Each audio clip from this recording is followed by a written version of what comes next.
보실 말씀의 제목은 약할 때 꼭 강함이라. 제가 오늘 여러분에게 전해드릴 말씀에 나오는 사사는 12번째, 사사기에서 12번째 나오는 마지막 사사, 사사기에서 나오는 마지막 사사, 삼손입니다. 이 삼손에 대해서는 우리가 익히 잘 알고 있는 내용은 그는 힘이 세다라는 정도 잘 알고 있습니다. 그가 있었을 때 배경이 중요합니다. 그가 사사로 섬기던 그때에는 블레셋이 또한 이 이스라엘 땅을 압제하고 있었을 당시이었습니다. 무려 40년 동안 압제했는데 그 전에 이스라엘이 계속 압제를 당해왔습니다. 부산-미사다인 메소포타미아 왕에게 그들이 무려 8년간 종살이하다가 압제당하다가 온니엘이라는 사람이 일어나서 물리쳤습니다. 또 그 이후에 온니엘 다음 나왔다. 얘는 왼손 사사 때는 모압 왕에게 18년 동안 압제를 당했었습니다. 그리고 기드온이 우리가 또 드보라 나오죠. 드보라 때는 무려 가나안 왕 야빈에게 20년 동안이나 종살했습니다. 그리고 또 이제 기드온 때는 7년 동안 미디안과 그리고 아말렉 동방연합 사람들에게 그렇게 7년 동안 압제를 당했습니다. 그 이후에 또 그들이 18년 동안 암몬에게 사사 입다 때 압제를 당했습니다. 그리고 삼손 때는 블레셋에게 이제 40년 동안 압제를 당하면서 사는 것입니다. 그 전에는 사사들이 일어나서 다 같이 싸워서 우리를 압제하는 나라를 물리치자 했을 때 같이 모아서 싸웠습니다. 전투력이 있었어요. 근데 블레셋 때는 삼손 혼자서만 외로운 싸움 하는 것을 오늘 본문을 통해서는 알 수 있습니다. 삼손이라는 사람은 지파 중에서 단지파입니다. 이스라엘의 12아들도 보면 루벤, 시몬, 레위, 유다, 단, 납달리 이렇게 나가거든요. 단과 납달리는 첩의 소생이었죠. 그러니까 라헬의 몸종이었던 비라의 소생이었던 그 단지파의 땅에서 소라의 땅에서 그 지역 땅에서 누가 나냐면 바로 오늘 삼손이 태어납니다. 마노아의 부인에게 천사가 와서 얘가 애들이 없었나? 얘가 없어서 너희가 이제 보시면 얘를 잉태할 거다라고 알려주고 꼭 예수님의 잉태 소식 알려준 것처럼 구약에는 그 소식이 나오고 그리고 난 다음에 마노아도 그걸 보고 하나의 제사를 드리고 그 이후에 아들을 낳을 것인데 아들을 어떻게 키워야 되냐? 나시린으로 키워야 되는데 민수기를 입장에 보면 나시린을 키우는 방법에 대해서 나와 있습니다. 첫 번째 포도주를 멀리하고 독주를 멀리하고 또 이제 여러 가지 다 멀리해야 되겠죠. 그리고 머리카락의 삭도. 이게 가위가 아니라 그날 당시에 이렇게 칼로 이렇게 머리를 잘랐을 거라는 거죠. 그런 삭도를 대지 마라라고 말합니다. 이런 것처럼 그러면서 하나님께서 시키신 대로 그를 이렇게 길러내라. 하나님의 뜻대로 살도록 이렇게 길러내라. 삼손이 그처럼 하나님의 말씀대로 잘 살아왔고 지금까지 삭도도 되지 않고 술도 멀리하며 그가 성장했습니다. 그리고 이제 드디어 그가 젊었을 때 그가 이렇게 하나님의 말씀대로 잘 살았던 그가 갑자기 결혼을 부모님께 하겠다고 하는데 다른 사람이 아니라 결혼의 대상이 자기 나라 민족 속의 여자가 아니라 이방 여자 블레셋하고 결혼하겠다는 거예요. 블레셋의 여자하고 결혼을 하겠다고. 그러니까 부모가 놀라는 것입니다. 아니 하고 많은 사람 중에서 하필 블레셋하고 결혼하는 거예요. 내 이방 여자야. 부모님 이해하기 못했습니다. 그러나 하나님께서 그 결혼을 빌미로 결혼 시작했을 때 결혼식에 많은 사람이 몰렸을 때 그때 바로 그 때를 기점 삼아서 이 삼손은 블레셋 사람을 치고 싶었던 큰 목적이었던 그가 이제 블레셋 여인하고 결혼하기 위해서 올라가게 됩니다.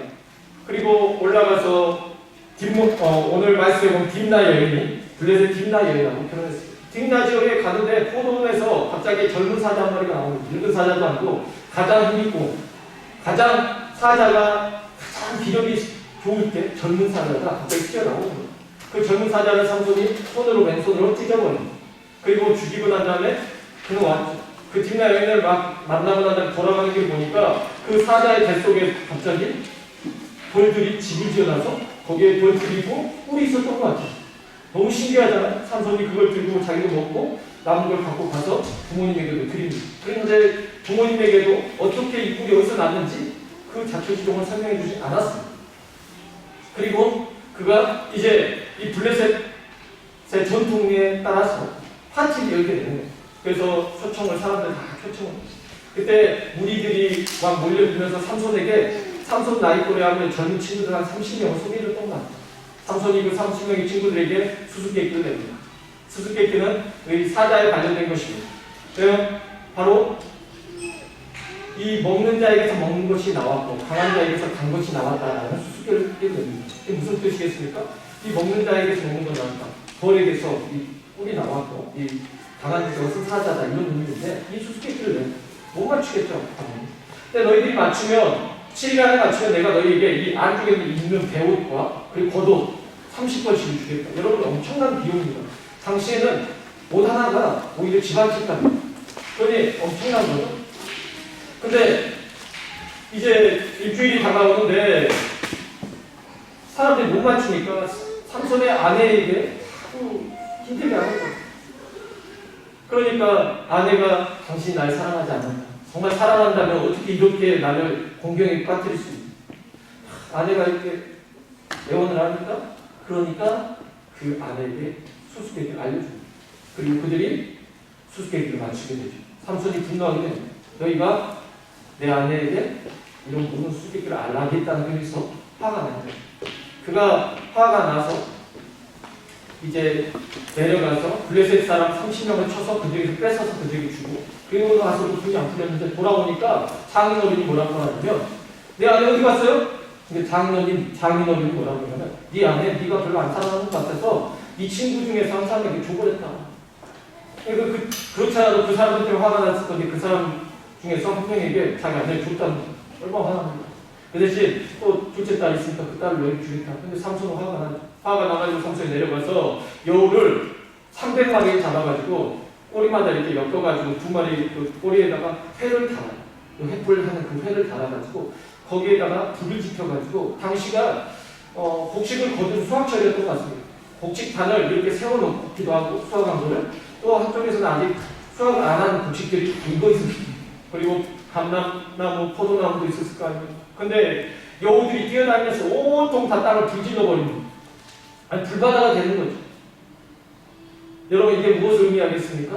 의미적으로 삼손이 지금 뭐라고 했는 겁니까? 블레셋의 40년 압제 속에서 살던 이들에게 지금 독립운동을 하는 것입니다. 이스라엘인들이여 일어나 나와 함께 우리가 블레셋과 더불어서 싸우자라는 어떤 그런 메시지 아니겠습니까? 기도의 300용사를 생각해 보십시오. 아무것도 없었습니다. 미디안과 아말렉과 동방연합 15만 3천 명에게 그들은 300명의 사람들이 오직 횃불과 항아리와 그리고 나팔만 가지고 나가서 승리를 얻어냈습니다. 그러나 하나님이 우리 함께 하신다는 걸 알려주기 위해서 굳이 여우를 300마리 잡아서 여우에게 불을 지피지 않았습니다. 그 여우에게 불을 지펴서 정말 블레셋 땅을 태우고 싶은 게 목적이었을까요? 아니면 더 큰 목적이 있었을 겁니다. 오히려 내 자손들에게 독립운동에 대한 우리가 우리나라 땅을 찾아야 된다. 블레셋의 압제에서 벗어나지 않은 어떤 민족의 그 식어버린 가슴 속에 어떻게 보면 열정의 불을 다시 지핀 것이라고 할 수 있습니다. 그러나 사람들은 전혀 열공하지 않습니다. 그리고 나서도 삼손은 몇 사람을 더 죽이고 그가 어디 바위층에 가서 애당 바위 밑에 숨습니다. 그런데 사람들이 유다 사람들이 3,000명이 몰려와서 왜 3,000명이나 몰려오는지 모르겠어요. 그냥 삼손을 설득할 것 같은 한 두 사람 장로들만 와가지고 네가 왜 그랬냐 이렇게 하면 되는데 3,000명이 몰려. 왜요? 삼손을 진압하려고 온 거 아니겠습니까? 아니 진압해야 할 거는 블레셋 민족인데 블레셋 민족을 진압한 게 아니라 삼손을 억압시키기 위해서 삼손을 굴복시키기 위해서 3,000명이 몰려온 거 아니까 그것도 내 민족이. 그래서 그들이 삼손에게 말하고 네가 왜 이렇게 했냐 우리를 공경에 빠뜨렸다. 그러면서 삼손도 그걸 아니까 너희가 나를 묶어서 그들에게 넘겨주라고. 그들이 밧줄로 튼튼하게 삼손을 묶어서 그들에게 넘겨주고 그때 나아가는 가운데 블레셋 사람들이 이제 삼손 죽이려고 뛰어오는데 그때 삼손에게 힘이 나서 그 밧줄을 끊고 그들을 다 쳐서 죽이는데 나귀 뒷배로 한 사람도 아니고 나귀 뒷배로 칼도 아니고 창도 아니고 나귀 뒷배로 1,000명을 쳐 죽입니다. 여러분 사사 12명 지금까지 있어왔던 사사들 다 싸운 거 잘했고 대단했지만 삼손 같은 사사는 없었습니다. 이런 사사가 일어났으면 이런 것을 봤잖아요. 이렇게 온 블레셋 전 지역을 불바다 만들고 1,000명의 사람들을 혼자서 처리할 수 있는 이 능력 있는 사람을 봤잖아요. 그러면 어떻게 해야 되겠습니까? 백성도 다 같이 일어나서 우리도 일어나자. 블레셋에서부터 우리도 하나님 앞에 하나님의 능력을 힘입어서 우리도 뭐라 해야지 이렇게 나가야 되는데 전혀 여동하지 않습니다. 얼마나 외롭습니다. 이 일이 있고 난 다음에 삼손은 어느 날 외롭겠죠. 가족도 다 잃어버리고 이 사람들이 그 이후에 화가 나가지고 삼손의 가족들 다 불태워 죽여버리고 삼손이 분노한 거죠. 그러나 이제 외롭게 됐어요. 가족도 없습니다. 그가 외로워서 어느 날은 이제 가사 지방에 가서 한 여인에게로 들어가게 됩니다. 가사 지방에 들어가니까 그 지역에는 성이 엄청 컸던 것 같아요. 성문도 크고 사람들이 이제 삼손이 들어왔다. 나 기다렸다가 아침에 나올 때 우리 새벽에 일 치자. 군대를 다 모았어. 근데 삼손이 자고 일어난 저녁에 성문이 다 잠겨있고 그러니까 그냥 삼손이 여러분 성이 있으면요 성문이 엄청 무거워요. 엄청 무거워요. 제가 이탈리아에 있는 그 문도 하나도 엄청 무거운데 전통 방식으로 세운 지금 그 문도 무거운데 성문은 엄청 무거워. 그럼 성문을 버티려면 그 성문을 버티고 있는 그 기둥 자체 문설주 더 튼튼해야 돼. 더 무거워요. 그 문설주 그리고 문빗장까지 문빗장도 여러분 엄청 큰 걸로 막아서 저기 못 쳐들어. 근데 삼손이 그 모든 거를 문설주와 문과 이 모든 것을 다 짊어지고 어떻게 하냐면 여러분 지금 삼손이 있는 것은 가사 지역입니다. 가사는 블레셋 땅은 해안가 쪽에 있습니다. 블레셋 사람들은 바이킹족 같아요. 맞아요. 힘도 세고 아낙 자손들 흐레비도 거기에서 있습니다. 나중에 가드 사람 골리앗도 나오지 않습니까? 하여튼 그 사람들도 있어. 하여튼 대단한 사람들이에요. 근데 그 지역은 해안가 낮은 지대예요. 근데 이 가사에서부터 어디로 가냐면 헤브론 앞산으로 갑니다. 헤브론 앞산까지 거리가 어떻게 되냐면 64km 이상입니다. 그러니까 그 성 문과 성 기둥과 다 들고 64km를 걸어가는 거예요. 해발 930m 이상 됩니다. 길도 여러분 오늘날로 피트파트하겠죠. 그리고 오르락내리락 그걸 들고 가. 그래서 그거를 어디에다 세워버리냐면 헤브론 앞산 위에다가 세워버립니다. 여러분 블레셋이 그냥 우리나라로 말하면 우리가 자신 있어하고 우리가 공대문 같은 거 우리나라는 이런 거 아니에요? 근데 그런 걸 뜯어다가 갖다가 땅에다 옮겨버리면 우리의 정체성이 무너져버리잖아요. 그러니까 이들에게는 가사성이 어떻게 보면 대단한 성이었고 그 성에 문을 뜯어간다는 것은 그들의 정체성이 엄청난 자존심을 상하게 하는 일이었어요. 그렇게 하면서까지 삼손이 바라는 건 뭘까요? 이스라엘 백성들이요. 하나님의 능력이 우리에게 보여주면 우리가 못할 게 없다 이런 거 아니겠습니까? 그러나 백성들 동요하지 않습니다. 여러분 우리가 생각하는 신화 같잖아요. 엄청난 무게일 것 같아요. 성문과 그거 다 포크레인으로 오늘날에 이렇게 든다고 해도요. 포크레인으로 바가지가 부러집니다. 그걸 포크레인으로 64km를 간다? 그냥 기사들한테 돈 주고 가자면 포크레인 천천히 가기도 그런데 안 간다고요. 근데 그걸 사람이 있어요. 여러분 이게 신화 내용이 아닙니다. 성경 말씀입니다. 하나님의 살아있는 말씀입니다. 정말 삼손이라는 사람 존재했습니다. 하나님 능력 주시면 못할 게 없습니다. 근데 여러분 이 기적이 대단하다고 생각하십니까? 이 기적보다 더 대단한 게 있습니다. 바로 하나님이신 하나님의 독생자 예수 그리스도께서 이 땅 가운데 오신 것입니다. 하나님이 이 땅에 오면 더 기적입니다. 예수님 삼손처럼 힘이 없어서 약해 보이십니까? 아니요. 그 약한 그가 십자가 달려 죽음으로 인해서 정말 온 인류의 이 무거운 모든 죄를 그가 친히 혼자서 담당하시고 우리의 죄를 사해 주신 것입니다. 그 기적을 여러분이 경험하십시오. 그걸 믿는 자들에게 구원이 있는 것입니다. 그러니 여러분 이건 아무것도 아닌 것입니다. 우리는 그런 기적들에서 살고 있다는 걸 우리는 잊어서는 안 될 것입니다. 삼손이처럼 이제 힘을 다해서 이렇게 됐는데 백성들이 일어나지 않습니다. 삼손은 또 여전히 외로웠고 그가 어느 날 또 소래 골짜기에 내려가서 정말 그 당시 엄청 예뻤던 여자 한 같아요.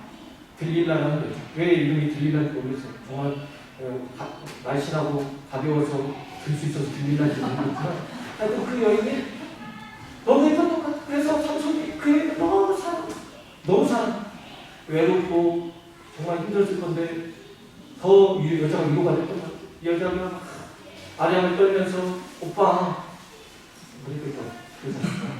오빠 나한테 좀 알려줘봐. 오빠 힘이 그런 여기야. 다른 걸 가르쳐요. 그때 해가지고 안 돼. 오빠 왜 날 속여? 또 가르쳐. 세 번 지나 속이니까 이제 여자가 오빠 나 안 사랑하는구나. 헤어져 이러고 나와. 삼손이 이제 죽을 마음에서 미칠 것 같아. 여자 때문에 미칠 것 같습니다. 그래서 삼손이 힘의 그 근원, 그 원동력을 알려줘요. 내 머리카락이 이렇게 있어, 이렇게 있어. 난 나치로 태어나서 이렇게 살아왔는데 머리카락 밀면은 힘이 없어진다. 정말 이제 그 들릴라의 무릎 위에 삼손을 재워요. 여자가 무릎을 대고 자고 있는데 사람을 시켜서 그 삼손의 머리카락을 다 밀어가니까 블레셋 사람들이 쳐들어왔다고 삼손 뼈고 삼손이 정말 힘이 없어요. 그래서 이제 들릴라가 그들에게 그 삼손을 사랑했던 그 여자는 삼손을 돈 받고 팔아먹은 거죠. 은을 받고 넘겨준. 삼손은 그 즉시 블레셋 사람들에게 의해서 눈이 뽑히고 수갑같이 오늘만 노조를 다 묶여져서 끌려가는 힘을 못 써. 그때부터 옥에 갇혀서 원래 나귀들을 가지고 돌 이 맷돌 같은 거를 가지고 나귀를 걸어놓으면 나귀가 뺑글 뺑글 돌면서 곡식을 빠지지 않습니까? 근데 그 역할을 삼손에게 시킨 거죠. 옥에서 계속 그 일만 하면서 이제 살 자유로웠던 영혼, 힘이 넘쳐났던 정말 어마어마한 힘의 소유자 이 사람이 눈도 뽑히고 완전히 무기력해져서 이제 옥에서 그런 존재가 되어버렸어요. 근데 중요한 건요. 그때 이제 블레셋 사람들이 에라디야 드디어 우리 신이 우리의 응답하셨고 저 삼손을 우리가 잡았다면서 기뻐가지고 이들에게 축제를 합니다. 그들의 신은 다곤이었습니다. 블레셋의 다곤 신은 어떻게 생긴 신이었냐면 반 물고기. 그러니까 우리가 보면 인어 같은 형태 그런 형태의 다곤 신상이 있어요. 이쪽 아래는 물고기 비닐로 이렇게 덮여져 있고 앞쪽은 뭐 이렇게 포세이돈 같이 그렇게 생긴 게 다곤 신이었어요. 이 다곤 신에게 제사를 드리면서 우리에게 기쁨을 주셨다. 이들이 물가 중에 있었으니까 그런 신을 섬겼겠죠. 하면서 다 모여가지고 있는데 당시에 조금 못 사는 사람들은 이쪽에 쓰고요.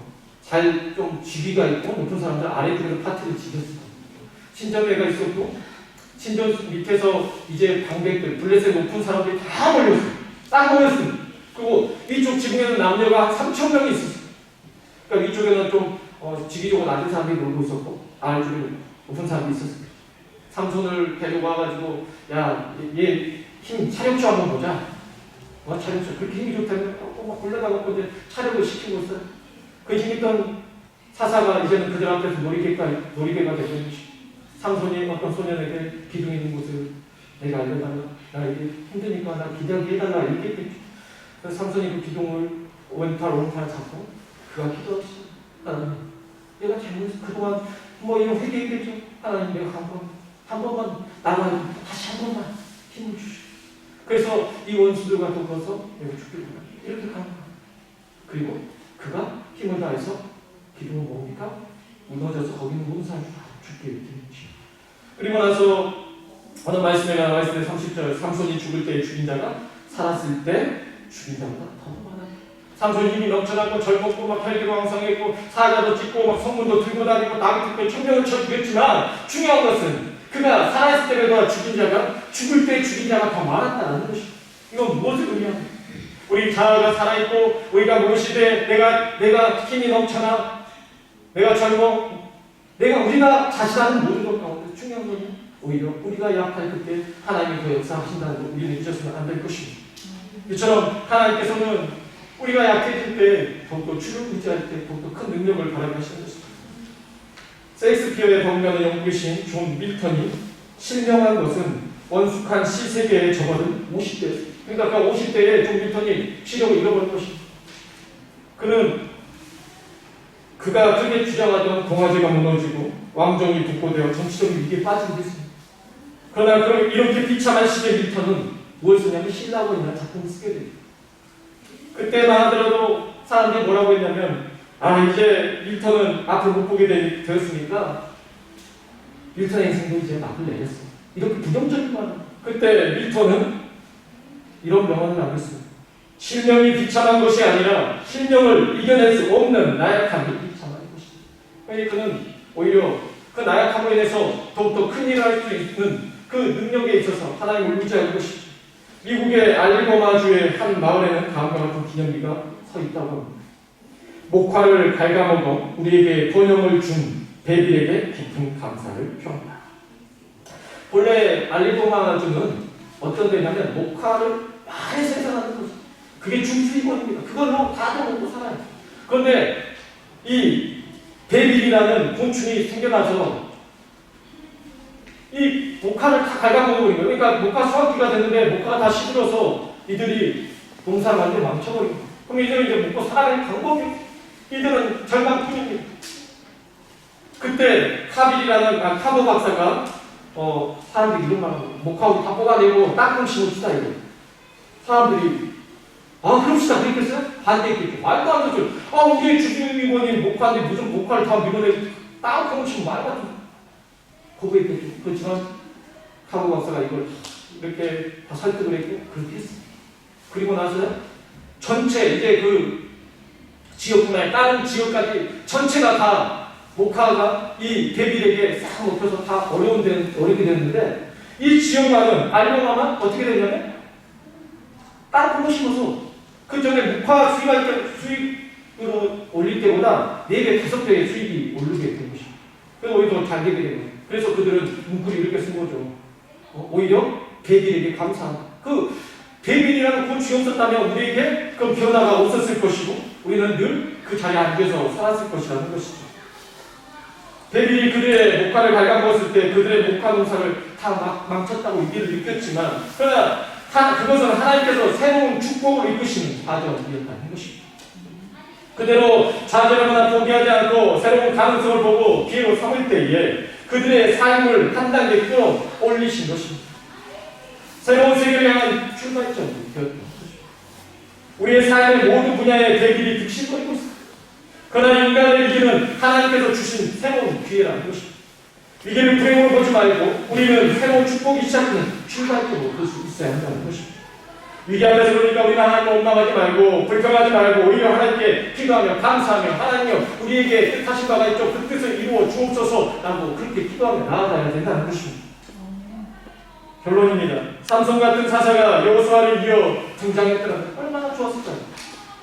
여호수아가 딱 이제 가나안 땅을 정복한 다음에 그 다음 사사로 삼손이 딱 나왔으면 힘 있는 장수를 따라서 다 밀어버릴 수 있었고 얼마나 좋았을까요? 그런데 하나님은 삼손을 그렇게 하지 않으시고 가장 힘들었고 가장 사람들이 열정 없었고 가장 무기력했을 때 왜 삼손이라는 사사를 세우셨을까요?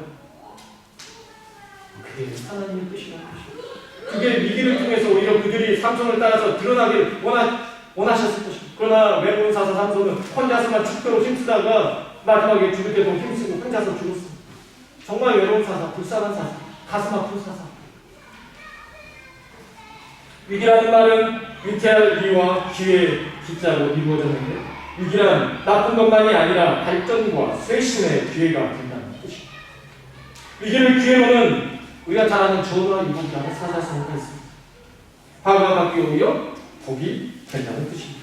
노력과 강인한 의지로 위기를 이겨내고 기회로 바꿀 수 있다는 것을 알려주고 있는 것입니다.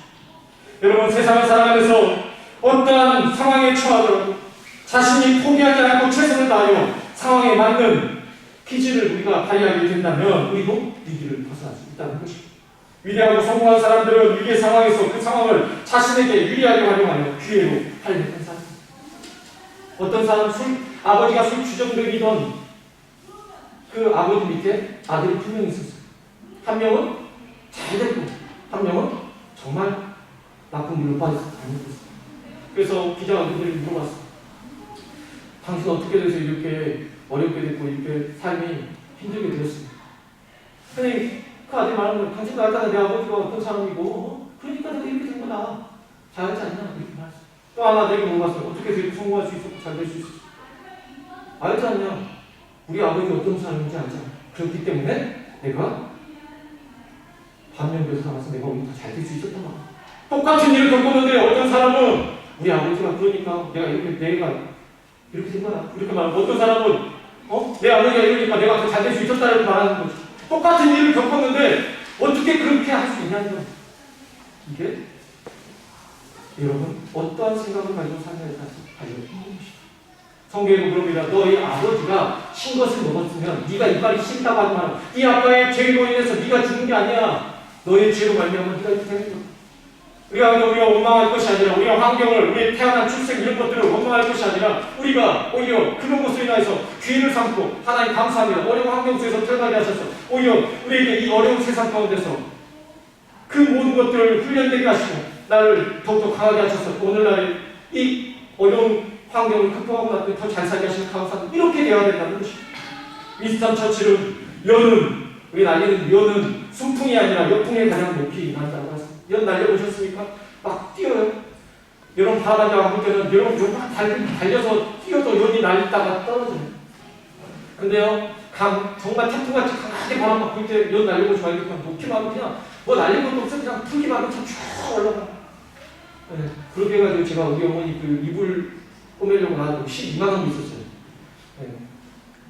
풀다 보니 너무 높구나, 너무 감사해요. 막 감격해가지고 좋다고. 네. 이불 실 다 날라. 밑에 마지막에 안 감겨 있는지 몰랐어. 그때 이 큰 실이 다 날라. 막 쭉쭉쭉 날라. 왜 그렇습니까? 오히려 역풍이 기회가 된 것이고 더 연을 날리게 된 힘이 된 것이고 삼손의 가장 찬란했던 모습이 언제였습니까? 젊은 사자를 손을 찢었을 때였습니까? 그가 막 힘이 넘쳐 문과 기둥과 성을 잠갔던 이 모든 것들 짊어지고 그가 64km를 행군해서 그가 산 높은 데까지 930m 이상 되는 해발에 갔다가 세운 것입니까? 그때 가장 찬란했던 순간입니까? 그가 나비도 몇천 명을 쳐 죽였을 때입니까? 아닙니다. 그가 가장 찬란했던 순간은 그가 가장 힘이 없었던, 눈이 뽑히고 머리가 다 밀리고 묶여서 그 산이 완전 처절하게 정말 짐승만 동일하게 그렇게 되었을 때, 그가 완전 무기력할 때, 약했을 때, 그랬을 때 가장 강했던 그 순간이 가장 찬란했던 순간이었습니다. 바로 약할 때 가장 강한 때였습니다. 바울은 고린도후서 12장 7절부터 10절에서 자신이 가장 강했던 때를 알려줍니다. 여러 계시를 받은 것이 지극히 크므로 너무 자만하지 않게 하시려고 내 육체의 가시 곧 사탄의 사자를 주셨습니다. 이는 나를 쳐서 너무 자만하지 않게 하려 하십니다. 이것이 내게서 떠나가게 하기 위하여 내가 3번 죽게 간구하였더니 나에게 이르시기를 내 은혜가 내게 족하도다. 이는 내 능력이 약함에서 온전하여 지내라 하십니다. 그러므로 도리어 크게 기뻐하며 나의 여러 약한 것들에 대하여 자랑하니 이는 그리스도의 능력이 내게 머물게 하려 합니다. 그러므로 내가 그리스도를 위하여 약한 것들과 능력과 궁핍과 박해와 권고를 기뻐하노니 이는 내가 약한 그때에 가장 강함이라. 할렐루야. 우리가 약할 때에 그때가 곧 강한 시기가 됩니다. 내가 무기력할 때에 나 아무것도 힘이 없어요. 오직 주님만 바라봅니다 했을 때에 그때가 내가 가장 강할 때예요. 왜냐? 그때가 가장 하나님의 힘을 의지했기 때문입니다. 여러분, 삼손을 보는 게 아닙니다. 삼손의 힘을 바라봤어야 안 됩니다. 삼손에게 힘을 주시는 하나님을 보셔야 됩니다.